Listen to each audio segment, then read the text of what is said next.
Good evening, everyone. Chris McDonald with the Mac Files broadcast. We're so proud to have our dear friend Mark Taylor from down in central South Florida area. And Mark is the author of the Trump Prophecies book that came out back in late 2016, early 2017 about the experiences that the Lord gave him in previewing the 2016 election. Actually, those prophecies go back to things the Lord told Mark back in 2012, actually. We don't want to revisit all that. I know a lot of you know Mark's story, but I want to just pause here. Mark, it's so good to see you tonight, buddy, on the Mac Files, and we got a lot to talk about, but it's always a pleasure to have you, and I know people are going to be encouraged when this is over tonight. Well, thank you for having me, brother. It's always an honor to be on your show. It really is, man.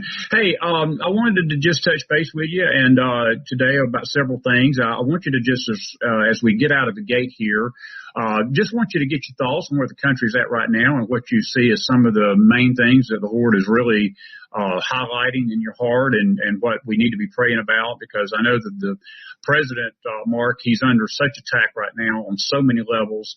I'll share this with you. I heard someone tell me not too long ago that they had felt like that, President Trump's a human being. I think we forget this.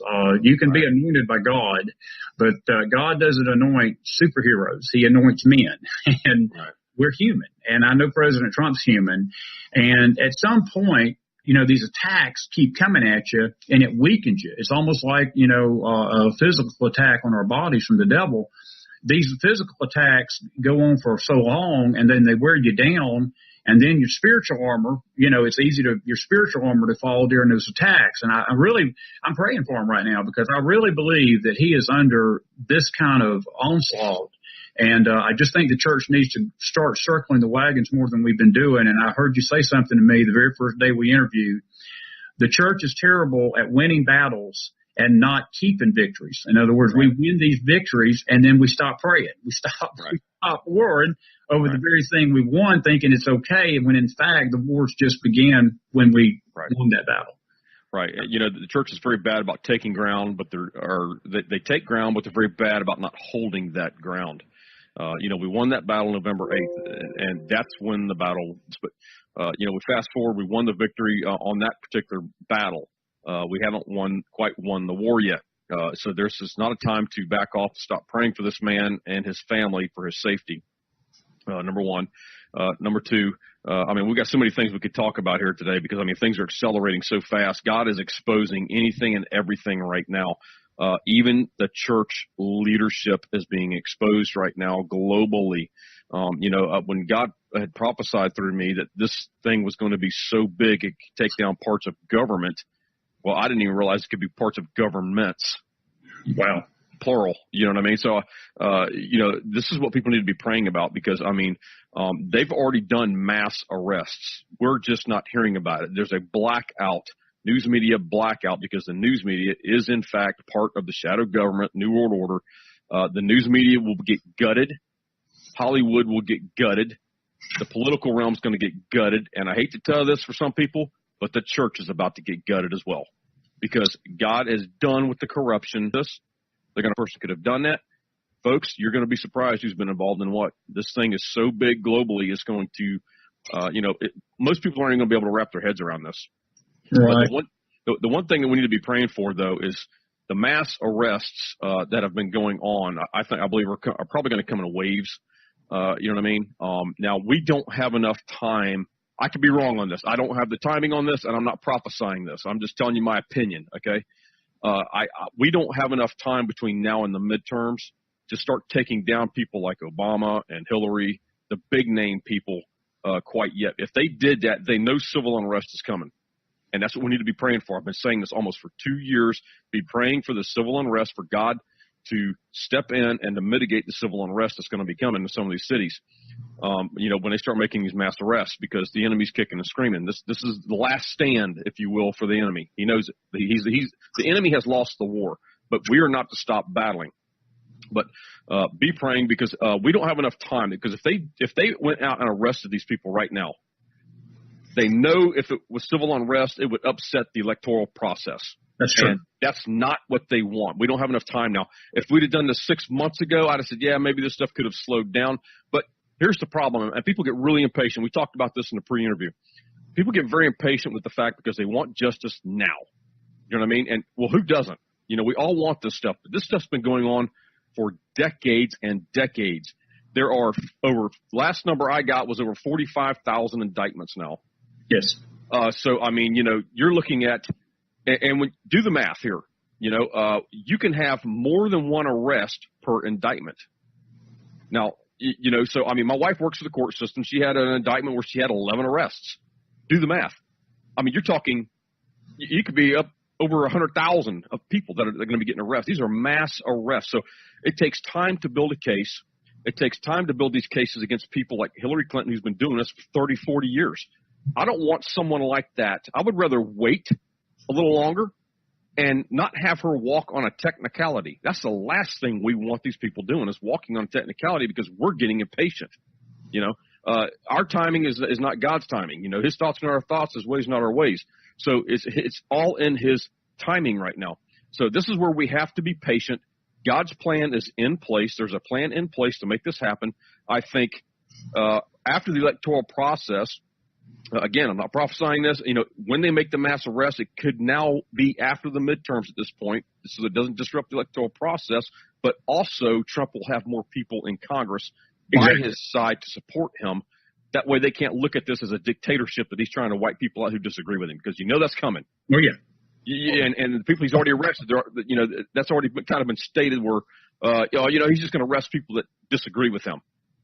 No, they are arresting satanic, Luciferian, pedophile, people who have been sacrificing kids as their literal sacrifices. I mean, I'm not going to go into details. People can read about it. I mean, there's enough details out there flying around right now that people are digging up of what they've actually been into. So again, you're going to see the mainstream media is going to get cleaned out. Hollywood's going to get cleaned out. They've arrested 7 ex-presidents globally. Right. That's what you're not hearing. So, and the new Saudi Arabian prince, he went in there and cleaned out 12 at the top, and one of them committed suicide. Well, we both know what happened there. That probably wasn't suicide. Not in Saudi Arabia, Mark. Not Saudi Arabia. Suicide in Saudi Arabia. No. So I mean, you've got all this stuff going on right now, brother, and people just need to take a step back, take a deep breath, and just stay in the prayer and warfare mode. Now, here's what the other thing I want to address. Is that people ask, what can I do? What can I do? Because I tell people, get off your behind and get on the front line. That's my motto. Get off your behinds and get on the front lines. If you've got the escapism mentality, you are aiding the enemy. You are committing spiritual treason. Jesus said to occupy till I come. And you can't occupy sitting there twiddling your thumbs in your recliner thinking, oh, Lord, things are just so bad, I just can't take it no more. You're committing spiritual treason. You're of no use. That's exactly where the enemy wants you. So get off your behind, get on the front lines. And people ask all the time, what can I do to do something here? If you don't know where you belong in the army of God, you need to find out where you belong right now. And ask the Lord to show you. He will show you. But if people want to get involved, they can get involved in the national prayer call that we do. It's free to sign up. They can go to strikeforceofprayer.com. It's free. Michael Ortega is the team leader. He can show you, and he can also help you start. We're actually starting. We've got, I think, probably 9 or 10 states now that are doing their own prayer call, doing prayer and repentance for their state. The Strike Force of Prayer is for the nation, and then we've got people doing it for their state. In other words, go back, research what your state has been into, repent on behalf of the people in the land. That takes away the legal right of the enemy to be there, so it makes the spiritual warfare a whole lot easier. Michael goes into all of this stuff. We've got all that stuff up there on the website that they can go to, so that's one thing that they can do. But, prayers when you're addressing God, warfare is when you're addressing the enemy. That's right. And it's time to stop being on the defense and go on the offense. Awesome. You know what I mean? So this is what we have to do to drive the enemy out. When the Lord said, was telling wipe them out, women, kids, I mean, all of them, and take back the land or whatever it was. If we did that today, I'm not so sure society would be able to handle it, even the Christians. It wouldn't. What I mean? That's right. That's right. But we're talking about a spiritual entity. We have to drive it out of the land. You can't do it sitting in a defensive mode. You've got to go on the offense. On prayer, yes, is important, but warfare right now is also just as important. Mark, I'm glad you mentioned you mentioned Slay and all of them. We've been doing a series on Sunday night with our pastor friend Ronnie Mitchum out in Texas, and we've been dealing with the occult. And one of the base chapters we're using is actually 1 Samuel 15 and also 1 Samuel 28, because Saul got in trouble with God because God had told him to go in there and clean out the Amalekites totally, fully, right. not just completely. Not just the men, but he That's wanted right. the women, the children, the animals, every single thing removed. And people read that and they just think, oh, God is so cruel and he's so heartless. Right. And that's an ugly, hateful God. But there was a reason why he did that, because he knew that Israel's enemies would perpetuate later. If they didn't clean out the whole thing, they would perpetuate later. And again, we go back to the church's role. We can't allow the enemies to be spared at this moment, because we got a point in history, Mark. We got a president in office, albeit not perfect, but we got a man that's listening to God for a change. Right. He's listening to somebody. I mean, his policies I don't think there's been one thing that he's done so far in the first 19 months that I can say I disagree with. Well, I think it's who he's not listening to is the most important thing, which is the shadow government Illuminati. He's not listening to these people. He's listening to the Most High God. Absolutely. And there's a big difference.